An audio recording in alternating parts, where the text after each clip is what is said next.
3일만 맡기고 기도해 보라. 3일만 맡기고 기도해 보라라는 제목으로 하나님 말씀 증거하도록 하겠습니다. 신앙인이 되기 힘든 이유가 무엇입니까?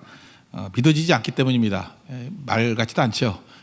신앙인이라는 게 믿는 사람인데 믿는 사람이 되기 힘든 이유가 뭐냐? 믿어지지 않기 때문에 그렇다는 것입니다. 우리 이어령 교수님 계시죠? 50년 동안 방황했습니다. 근데 그분이 그래요. 세례 받으면서 내가 예수님 믿기가 이렇게 딸이 그렇게 이민아 목사님 계시지 않습니까? 그렇게 전도했는데도 불구하고 믿지 못했던 이유가 뭐냐? 세 가지가 안 믿어지더라는 거예요. 첫째는 창조, 두 번째는 부활, 세 번째는 성령. 이분이 참 정직한 분이죠. 대부분 믿는다고 하면서 이거 안 믿는 사람들도 있거든요. 하나님께서 천지를 창조하셨다, 부활하셨다, 성령이 계신다. 이게 믿어지지 않아서 예수님을 영접하지 못했다, 그런 얘기를 합니다. 그런데 이 중에 핵심이 뭐겠어요? 부활이죠. 부활의 예수님을 믿는다 그러면 뭐 나머지야 뭐 저절로 다 믿어지게 된다고 얘기할 수 있다는 것입니다. 어떻게 해도 믿어지죠? 제일 중요한 거는 하나님 말씀을 들어야 되죠. 오늘도 갈릴리에서부터 하셨던 말씀을 기억했다. 말씀을 들을 때 믿음이 생기는 거고, 또 하나는 실제적으로 부활의 주님을 만날 때 이런 일들이 벌어지게 된다는 것입니다. 저는 도마에게 예수님께서 하신 말씀이 기억이 나요. 만져봐라. 그리고 믿음 없는 자가 되지 말고 믿는 자가 되라. 우리에게도 한번 적용시켜 봤으면 좋겠어요. 예수님, 우리도 좀 만질 수 있게 해주세요. 그죠? 부활의 주님을 만지면 우리도 믿어질 거 아닙니까? 오늘도 예배 시간에 부활의 주님이 이렇게 임재하셔서 나를 만져주시고 또 내가 만지는 그런 체험을 하면 완전히 변화가 된다라는 거예요. 우리 탤런트 가운데 차인표 씨라고 계시죠. 참 사역도 열심히 하고 정말 존경받을 그리스도인이라고 생각을 하는데, 이분이 이제 많이 입양도 많이 하고 하잖아요. 인도 입양 아이를 딱 안았을 때 예수님이 자기를 안아주는 느낌을 받았다, 그런 얘기를 하더라고요. 이건 뭐 제3자가 말할 게 못 되잖아요. 그 아이를 안을 때 예수님이 나를 안아준다라고 확신이 왔대요. 그 뭐 본인 얘기인데 남이 뭐라고 할 수 있겠어요. 거기서부터 뜨거움이 생겨서 주님과 함께 동행하는 인생이 되는 거 아니겠어요? 오늘 예배가 뭡니까? 주님 나를 만져주시는 시간입니다. 부활의 주님이 나를 만져주시면 확신이 오고 그때 변화의 능력이 나타나게 된다는 거예요. 많은 사람들이 신앙을 내가 노력한다라고 생각하는데, 진짜 변화는요, 부활의 주님 만나면 나타나는 것입니다. 두 가지 아닌 거 잠깐 접근하면 안 돼요.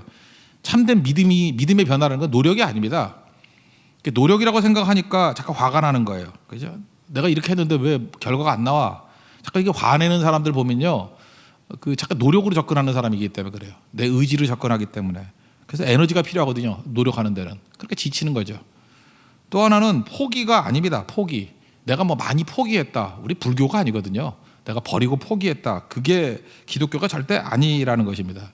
포기하면은 자기 자랑하게 돼 있고요. 내가 뭐 버렸다 이런 거 자랑하게 돼 있고 오히려 매달리게 돼 있다라는 것입니다. 어떻게 보면 주님이 임재하셔서 나를 만져주시는 거예요. 이건 뭐 기독교지만 불교 얘기 하나 한다 그러면 늙은 스님하고 젊은 스님이 이렇게 가다가 시냇가 만나게 됐대요. 개울 만났는데 거기 어쩌나 한번 못 건너가는 그 젊은 여자가 있더랍니다. 개울이 너무 깊어가지고 그래서 머뭇거리고 있는데 늙은 스님이 엎혀요 그러더니만 젊은 여자 업고 건너더라는 거예요. 근데 이걸 물끄러미 쳐다보던 젊은 스님이 하루 종일 고민한 거예요. 그래서 저녁 때 그 늙은 스님한테 물어봤대요. 스님, 그래도 우리는 출가하는 사람들 아닙니까? 이 출가한 사람이 그렇게 젊고 예쁜 여자 그렇게 업고 건너도 됩니까? 그랬더니 그 늙은 스님이 그러더라는 거예요. 나는 아까 내려줬는데 너는 아직도 업고 있냐? 그러더래요. 예. 그러니까 잘 보세요. 그 젊은 스님은 자기가 뭐 포기했다 이러는데 결국은 아직까지도 마음속에 못 버리고 있잖아요. 불교역이지만 이게 참 의미가 있다고 생각을 합니다. 그러니까 뭘 억지로 포기한다 그럴 때 보면은 내가 포기한 거기 때문에 오히려 집착이 더 강한 사람이 있어요. 그래서 어떤 윤리적으로 잘 사는 사람들 보면은 깨끗하다, 멋있다, 뭐 포기했다 이러는데 가보면 엄청난 아집이 있습니다. 막 건들면 막 신경질 내고 화내고 굉장히 어려워지게 된다는 거예요. 여러분 몸에 이가 있다라는 거 느끼는 사람 있어요? 있으면 여러분 치통이 있는 사람입니다. 이게 아프지 않은 사람은요 이가 있는지 없는지 몰라요. 이렇게 만져봐야 이가 있구나 이렇게 아는 거죠. 치통이 있을 때는 어떤 일이 벌어지죠? 아프니까 잊어버리려고 하다 보니까 이의 존재가 더 강하게 느껴지게 되는 뭐 그런 거하고 똑같다라는 것입니다. 그래서 참된 변화라는 것은 이렇게 뭐 노력하고 포기하고 뭐 내가 뭐 하고 그러는 게 아니라는 것입니다. 중요한 건 뭐예요? 만나는 거예요. 실제와 만남. 실제하고 만나면요 누군가 다 변화되게 돼 있습니다. 예배가 그래서 중요한 게 그거예요. 살아계신 예수님 만나면 어떻게 변화가 안 되겠습니까? 나의 실제와 예수님의 실제가 만나면 다 변화가 되겠죠. 우리 담배 못 끊는 사람들 있죠. 줄담배 피우는 사람들. 그 담배 못 끊는 사람들의 특징이 뭐냐면 개념으로 끊겠다 이렇게 생각하니까 그러는 거예요. 담배 끊는다 그러는 사람 얘기 들어보면 뭐 웃기는 얘기 되게 많이 해요. 뭐 제가 중국 가서 맨날 들었던 얘기가 등소평 있잖아요. 덩샤오핑. 등소평은 뭐 줄담배 피웠는데도 불구하고 하루에 뭐 5가구를 피웠다나 뭐. 그런데 94세 살았다. 뭐 이러면서 뭐 그렇게 오래 산 사람들 쭉 얘기를 해요.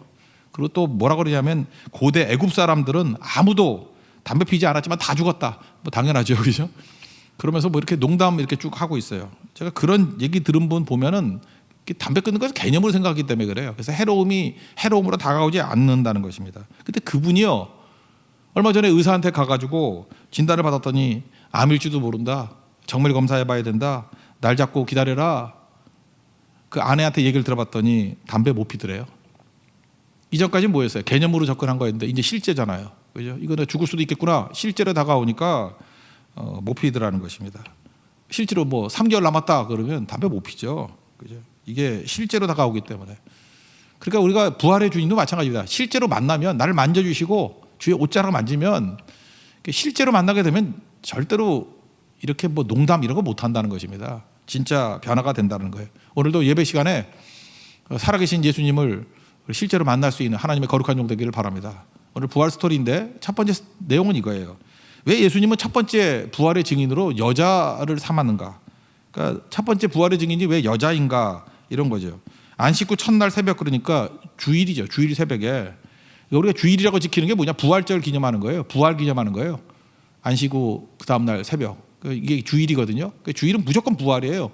부활을 기념하는 겁니다. 1절 보니까 안식 후 첫날 새벽에 여자들이 그 준비한 향품을 가지고 무덤에 가서 그랬죠. 10절 보니까 뭐 여자들 목록 쭉 나옵니다. 여자들 만나줬다라는 거예요. 저는 이것이 부활의 확실한 증거라고 생각을 합니다. 왜냐하면 당시만 해도요, 여자들은 그 법적 증인 효력이 없습니다. 그러니까 여자들 무시하던 시대였잖아요. 그죠? 그래서 여자들이 뭐 법정에 나가서 이렇게 증언을 하면 인정을 안 해줬어요. 여자들은 인간 취급을 안 한 거죠. 그러면 만약에 이게 후대에 조작된 거라든지 뭐 이렇게 꾸며낸 거라 그러면은 부활의 첫 번째 증인으로 이렇게 많이 꾸며낸 거라 그러면 남자들 세우면 더 좋잖아요. 베드로나 요한이 첫 번째 봤다. 그럼 법적 효력도 있고 훨씬 좋은 거 아니에요? 그럼에도 불구하고 여자들을 첫 번째 증인을 삼았죠. 어떤 농담은 그래요. 여자들이 소문 빨리 내니까 뭐 그런 소리 듣는데 그런 건 농담이고, 왜 여자들을 먼저 했을까요? 사실이니까. 이게 정답이에요. 사실이니까. 부활이 사실이니까. 그리고 부활을 첫 번째 본 게 여자들이니까. 그러니까 사실이니까 그대로 묘사했다는 것입니다. 그래서 저는 이게 너무나도 와닿는 거예요. 꾸며낸 얘기라 그러면 이렇게 그 약간 좀 뒤침이 약한 여자들을 증인으로 세웠겠느냐. 만약 꾸며낸 얘기라 그러면 이렇게 안 했을 거 아니에요. 이거 사실이니까 이런 일이 벌어졌다는 것입니다. 원래 꾸며낸 얘기들은 힘이 없어요. 삼국지 얘기 하나 해볼까요? 삼국지에 보면은 그 조조가 막 유비 막 쫓아오잖아요. 그때 유비가 뭐 이렇게 백성을 사랑한다며 뭐 혼자만 도망 못 가고 백성 다 끌고 간다. 뭐 그런 장면이 나오잖아요. 그래서 속도가 느려졌습니다. 근데 거의 조조 군대가 쫓아와가지고 이제 전멸할 위기에 처하게 됐어요. 그때 장비가 몇 명 데리고 가서 내가 뒤 맞겠다 그러잖아요. 그래서 장판교 가가지고 그 다리 위에 홀로 서가지고 조조 군대를 막아서죠. 그리고 일부러 허장성세 보이려고 뒤에 막 움직여라. 그래서 흙먼지 나게 만들어서 군사 많은 듯이 하라. 그리고 깃발 막 움직여라. 그래서 매복한 것 같이 보여라. 그러면서 장판교 위에서 큰 소리 치잖아요. 이 똑똑한 조조가 못 넘어가죠.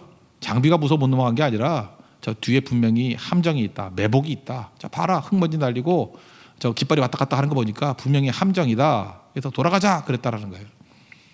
그러고 난 다음에 장비가 돌아오죠. 돌아와서 기고만장해가지고 내가 조조 군대를 물리쳤고 이렇게 작전을 짜서 이겼다. 그랬더니 제갈량이 뭐라 그래요?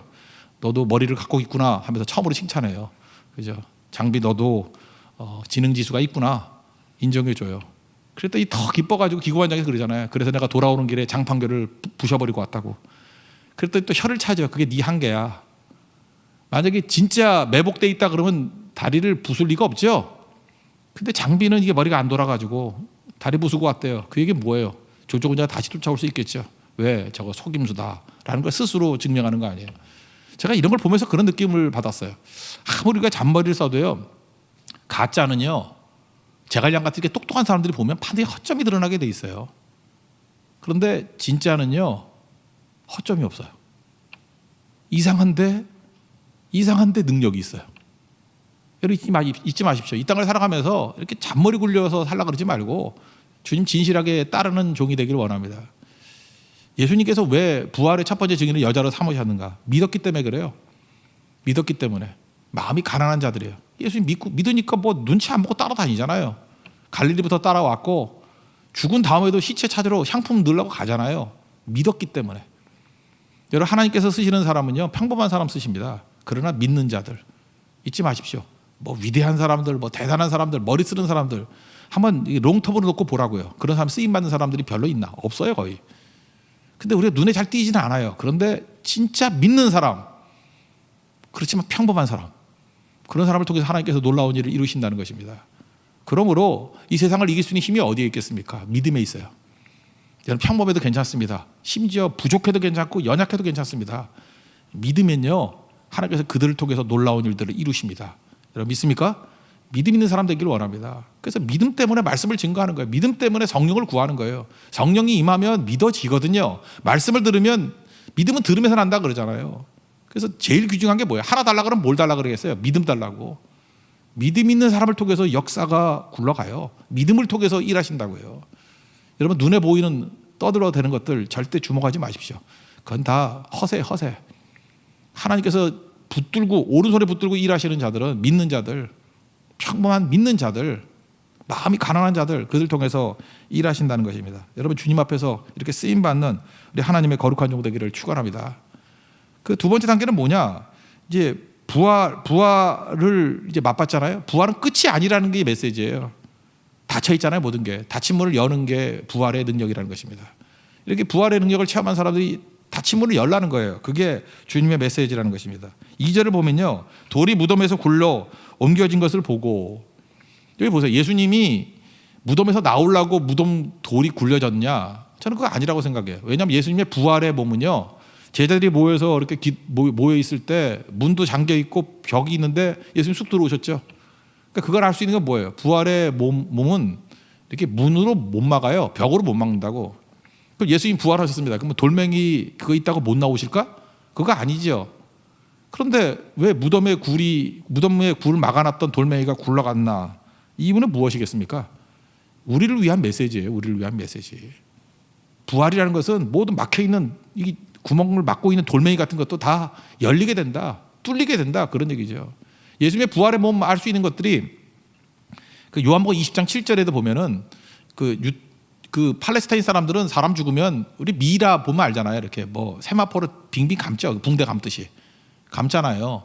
근데 예수님이 세마포를 이렇게 빙빙 감아놨는데 쌌던 대로 놓여 있더라 이렇게 돼 있어요. 이게 무슨 뜻이냐면은 이렇게 사람 몸이 있으면 이렇게 붕대를 막 감아놓잖아요. 감아놓으면은 감아놓은 형태 그대로 그 안에 사람만 쏙 빠져나왔다는 거예요. 그럴 수 있어요? 없잖아요. 풀고 나와야 되잖아요. 이거 반대인 얘가 요한복음 11장에 나사로가 살았을 때 나사로야 나오라 그랬다고요. 왜 예수님이 나사로야 나오라 그랬을까요? 그냥 나오라 그러면 다 나올까 봐 죽은 사람이. 그래서 한적을 졌죠. 나사로야 나오라. 그래서 나사로가 나왔어요. 나한테 어떻게 나왔어요? 붕대 감고 나왔어요. 그랬더니 예수님이 뭐라 그래요? 야, 네 몸에서 그 풀어 놓아 다니게 하라 그러잖아요. 그래서 붕대 풀어줬어요. 그랬더니 비로소 다 움직이게 됐다고. 근데 예수님의 부활은 그게 아니에요. 이렇게 붕대 감아놨잖아요. 이 세마포로 감아놨잖아요. 근데 몸만 싹 빠져나온 거예요. 그 형태 그대로 있고. 그러니까 부활의 몸이란 건 뭐예요? 어떤 물리적인 한계를 뛰어넘는 거다. 그런 거를 보여주고 있죠. 그러니까 이 돌멩이가 굴러갈 이유가 없다니까요. 그게 우리를 위한 메시지라니까. 막혀있는 것들이 열렸다는 거 시각적으로 좀 보라고. 저는 이게 굉장히 중요한 거라고 생각합니다. 여러분 우리가 어떤 절망을 느낄 때가 있지 않습니까? 이제 끝이다. 이제 끝장났어. 근데 부활의 주님 만나면 끝이 아니에요. 그때부터 시작이에요. 사실은 십자가 지고 난 다음에 제자들 끝났다 그러잖아요. 근데 실제로 사도행전 한번 보세요. 실제로 교회가 시작되는 거죠. 능력 있게 시작되는 거죠. 복음서의 답답한 제자들이 아니라 능력 있는 제자들로 변화되지 않습니까? 그러므로 교회는 부활이에요. 우리 성도들이 부활을 만나야 돼요. 부활. 그럼 끝이 아니에요. 돌멩이가 굴러가듯이 우리의 모든 절망이 굴러가고 죽음이 굴러가고 승리하게 된다는 것입니다. 부활장이라고 얘기하는 고린도전서 15장 54절을 보니까 썩을 것이 썩지 아니할 것을 잊고 썩을 것들을 뛰어넘는다는 거예요. 죽을 것이 죽지 아니할 것을 입을 때에, 그러니까 사망이 삼키고 이 길이라고 기록된 말씀이 이루어졌다 그러잖아요. 사망아 너의 쏘는 것이 뭐냐, 사망아 너의 이기는 것이 뭐냐, 아무것도 아니다 큰 소리치고 우리에게 승리를 주시는 하나님께 감사한다 그러지 않습니까? 그러니까 부활의 능력만 임하면 우리 상황이 문제가 되지 않아요. 우리 성도를 볼 때마다 약합니다, 부족합니다, 절망입니다, 어려움이 있습니다. 그게 문제가 되지 않는다니까요. 그래서 교회는 그런 거 별로 이렇게 심하게 다루지 않습니다. 왜 그래요? 부활의 예수님 만나면 무조건 그걸 능가하기 때문에. 오늘도 여러분 부활의 주님 만나서 능히 이길 수 있는 하나님의 종 되기를 바랍니다. 세상 사람들은 바보같이 무덤 꾸며요. 나는 가끔마다 이렇게 왕릉 같은 데 가봐가지고 무덤 꾸미는 걸 보면 저거 뭐 후손들에게 관광자원 줘서 좋긴 좋지만 저게 뭐 하는 건가. 한 2년 전에 드라마 나의 아저씨라는 드라마 있잖아요. 거기 아들 셋이 있는데 1번과 3번이 실업자예요. 그러니까 2번한테 맨날 그러죠. 큰형이 너 야 대기업직 부장이니까 절대로 나오지 마라. 그 두 번째 동생을 위해서 그러는 것도 있지만 이유가 뭐냐, 어머니 돌아가시면 장례식에 올 사람 없어. 어머니 돌아가시면 장례식에 화환 오는 게 없어. 내 꿈이 뭔지 알아? 어머니 돌아가실 때 화환이 쫙 늘어서 있고 하객들이 줄 서 있는 거야. 내가 어려운 사람의 그 애틋한 심정은 이해는 되지만 슬펐어요. 그죠? 저 사람의 기껏 소망이 엄마 장례식 때 화환 많은 거? 그거지. 돈 좀 풀면 자기가 사도 되지 뭐 화환이야. 그죠? 사람이 돈 주고 오면 알바생들 부르면 다 와요. 근데 어떻게 소망이 이런 건가? 그죠? 이게 안타깝지만 애틋한 마음이 있지만 정말 안타까웠어요. 그죠? 이거 왜 그래요? 그거 넘어서는 게 있는데. 여러분 인생에서 장례식 꾸미려고 그러지 마십시오. 장례식 뭐 개떡같이 해도 괜찮아요. 천국에 영원한 삶이 있는데 우리는 무덤 꾸미지 않아요. 그죠? 우리 장례식 꾸미려고 하는 존재가 아니라는 것입니다. 문제는 뭐예요? 그게 끝이 아니라는 거예요. 끝이 아님을 보여줘야죠. 성도는 장례식에서도 끝이 아님을 보여줘야 된다고. 이제 시작이라고, 이제 새로운 힘이라고. 그래서 장례식에서 찬송 부르는 거 우리밖에 없어요. 장례식에 누가 노래를 불러요? 울지. 근데 우린 찬송 부르잖아요. 이유가 뭐예요? 시작이라는 거예요. 이제 새로운 것이 시작되었다 그런 거죠. 시편 37편 24절 보니까 그는 넘어지나 아주 엎드러지지 아니하면 여호와께서 그의 손으로 붙드심이로다. 우리가 넘어질 수 있습니다. 그렇지만 아주 엎드러지지 않아요. 왜요? 부활의 주님이 우리를 붙들고 있기 때문에. 다시 일어나는 사람을 믿습니까? 그게 성도의 능력이고 부활의 능력이라는 것입니다. 고린도서 4장 8절도 보세요. 뭐 사방으로 우겨쌈을 당하도 쌓이지 아니하고 답답한 일 당해도 낙심하지 아니하고 박해를 받아도 버림받지 않고 쭉 그러잖아요. 이유가 뭐예요? 부활의 주님 붙들었기 때문에 그렇다는 거예요. 내 힘으로 사는 게 아닙니다. 주의 능력으로 살아가는 거예요. 부활의 증거 가운데 제일 큰 증거가 뭡니까? 예수님 제자들 보세요. 제자들 어떤 사람이에요? 세상적이었고 서로 누가 높은가 그러고 근데 시각이 세상밖에 없었잖아요. 그리고 육적이고 두려워하고 쫄고 맨날 흩어지고. 근데 그들이 갑자기 변하는 이유가 뭐예요? 뭔가 있었구나 그거 아니에요? 무슨 일이 있었구나. 그 무슨 일이 뭐예요? 예수님 부활하신 거고요. 부활하신 주님 만났기 때문에 그런 거죠. 우리도 마찬가지입니다. 이게 변화가 안 일어나는 이유가 뭐냐면 변화하자가 아니에요. 기독교는. 부활의 주님 만나면 어떻게 변화가 안 되겠어요? 다 뒤집어지지. 실제를 만나는데 아까 그 체인스모커 얘기했잖아요. 줄담배 피는 사람. 뭐 이것저것 농담하던 사람이 진짜 당신 암이야. 암일지도 몰라. 3개월밖에 못 살아. 이러면 어떻게 담배를 피겠냐고. 좀 부정적인 얘기면 변화가 되잖아요. 실제를 만나면 이렇게 다 변화가 된다라는 것입니다. 부활의 능력하고 좀 유사한 것 같은데 어떤 할머니 계셨어요. 꽃장수 할머니. 꽃 파는 할머니였는데 너무 밝고 화사하게 항상 다니더라는 거예요. 그래서 사람들이 그 할머니 얼굴만 봐도 너무 기분 좋아서 꽃 많이 샀대요. 한 사람이 물었답니다. 할머니는 걱정과 근심이 전혀 없는가 봐요. 몇 년 동안 보는데 항상 웃고 항상 밝고 꽃보다도 더 아름다워요. 할머니 얼굴 보느라고 여기 옵니다. 그랬더니 그런데잖아요. 뭐 사는데 근심 걱정 없는 사람이 어디 있겠냐고. 근데 내가 이렇게 밝게 다니는 굳이 이유를 설명한다 그러면 3일의 비밀을 가지고 살기 때문에 그래. 나는 예수 믿는 사람인데 그죠? 어려운 문제가 있으면 예수님께 무조건 맡겨버려. 다 맡겨버려. 그리고 조용히 3일 동안 기도하면서 기다려. 예수님도 3일 만에 부활하셨던 것 마찬가지로 내 문제는 그저 지옥까지 내려가서 3일 동안 있는 거야. 십자가에 죽어서 죽음 가운데 3일 가운데 있는 거야. 3일 딱 지나면 예수님께서 부활하시지 문제를 다 해결해 주셔. 나는 3일의 비밀을 가지고 살아가. 그게 능력이라는 거죠. 모든 문제가 3일 안에 다 풀린다 그런 얘기는 아니지만 여러분 삶에 문제가 있을 때 3일 정도만 주님께 맡기고 기도하는 삶을 살아보십시오. 그 틀이잖아요. 틀. 무조건 주님께 맡기고 3일 동안은 기도하고 거기에 기도의 세례를 쏟아붓는다 그러면 모든 문제가 죽음 가운데 있죠. 살아나게 돼 있습니다. 부활의 능력이 나타나게 돼 있어요. 우리 인생 가운데 마찬가지입니다. 어떤 문제와 어려움이 온다 할지라도 우리 3일의 비밀 이거 붙듭시다. 그래서 실제로 부활의 능력을 죽었던 모든 것들 다 죽었다 다 주변이 그런 거 아니에요? 3일의 비밀을 가지고 부활의 능력으로 이렇게 세울 수 있는 우리 하나님의 거룩한 종들 되기를 바랍니다. 주변이 다 죽어 있는 거 아니에요? 골짜기에 마른 뼈 같지 않아요? 살려야 될 거 아닙니까? 부활의 능력으로. 부활의 능력은 뭐예요? 그게 성령의 능력 아니에요. 기도함으로 일으킬 수 있는 우리 하나님의 거룩한 종 되기를 바랍니다. 마지막 세 번째는 인생의 방향이 바뀌었어요. 나 쳐다보다가 이제는 알리는 종으로 변화가 되는 거죠. 9절을 보시면 무덤에서 돌아가 이 모든 것을 11사도와 다른 모든 이에게 알리니, 알리는 전파하는 종이 되었다라는 거죠. 똑같은 구절이 마태복음에 나오는데 28장 8절을 보니까 그 여자들이 두 가지 마음에, 이게 이제 교차적인 마음인데 무서움과 큰 기쁨, 무서움과 큰 기쁨이 있었대요. 우리 그럴 수 있죠. 부활을 보니까 이게 뭐야 무섭고 또 예수님 부활했다는 소리에 너무 기쁜 거예요. 그래서 무덤을 떠나 제자들에게 알리려고 다름질했대요. 저는 여기서 다름질이라는 단어가 너무 좋더라고요. 생명의 능력을 발견하고 부활의 능력을 발견한 사람은 그 자리에 머무를 수 없습니다. 달려간다고요. 산자를 왜 죽은 자 가운데 찾느냐, 천사가 그러잖아요. 그죠? 그래서 무덤에 머무르지 않아요. 달려가서 전하잖아요. 부활은 전하는 거예요. 사실 사도행전에서 전하는 게 뭐예요? 부활의 능력을 전하는 거예요. 왜? 다 죽어가니까 살 수 있는 길을 전하는 거예요. 살아난 일을 전하는 거예요. 그러니까 방향이 바뀌는 거죠. 이렇게 바뀌게 되더라는 것입니다. 우리도 부활의 능력을 맛보고 이제 돌아가서 전할 수 있는 하나님의 종 되기를 바랍니다. 그 요한복음 20장에 보면요, 부활의 주님 만나고 난 다음에 예수님이 하신 일이 뭐예요? 첫 번째, 평안이 있을지어다. 세 가지 얘기했거든요. 평안.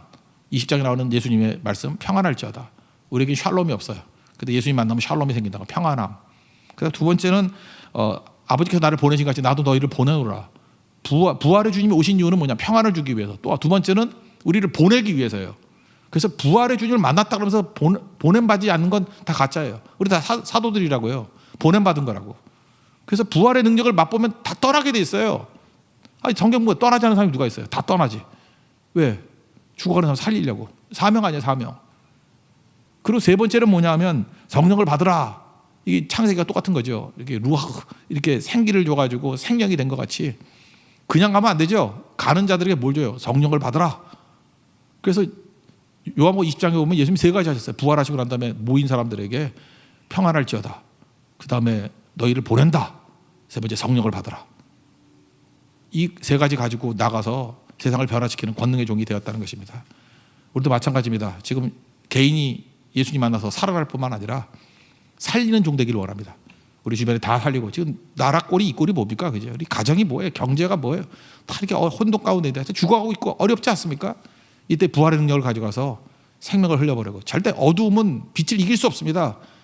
어둠이 있으면 빛 하나 비치면 어둠이 어떻게 빛을 이겨요? 그냥 어둠이라는 건 빛의 부재지. 빛의 부재예요. 빛의 부재의 상태에서 빛을 증거하면 어둠은 존재도 없습니다. 다 사라지게 된다는 거예요. 부활은 생명입니다. 생명의 능력, 빛입니다. 빛의 능력을 증거할 수 있는 하나님의 거룩한 종 되기를 축원합니다. 자리에서 일어나겠습니다. 우리 160장 찬송하겠습니다.